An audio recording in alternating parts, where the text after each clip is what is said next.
James, who benefits from a society made up of people who don't read very much or very deeply? But I think the people who benefit are obviously the big tech companies in Silicon Valley. The whole model of, I think, the screen addiction based business model of Silicon Valley is that they make money when we are on our phones as much as possible. And anything that takes us away from our phones is bad for the profit. Is bad for the profits of Silicon Valley companies. They want us constantly scrolling, so we're looking at ads and making the money. So we're giving them our data, so that they can sell us better ads and make more money. And the entire model of a load of Silicon Valley companies and all social media companies is screen addiction. They want you on your screen constantly at the expense of everything else in your life. They don't mind if you're sleeping less.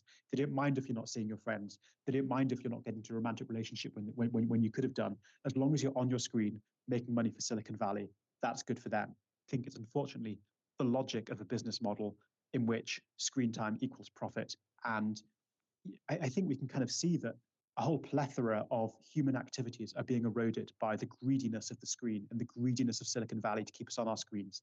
Things like declines in relationships, declines in friendships, people going out for dinner more, people reading books less, obviously, is a big thing for me. The whole kind of richness of human experience, I think, is being eaten away just so that people can spend more time on their screens, which is the profitable place for you to be from the perspective of Silicon Valley. And they will do pretty much anything to get you there.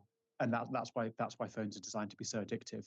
I also think perhaps a subsidiary point is that kinds of deep thought and critical thinking, which reading tends to cultivate, I think are also bad for Silicon Valley because they want you angry and they want you satisfied by the most trivial, brain-rotting content because that's the best way to keep you addicted to your phone and happily scrolling through your phone without questioning what you're doing with your life. And I think, a society of critical, reflective, thoughtful people is on the whole a bad thing from the perspective of Silicon Valley because they just want us mindlessly on our phones.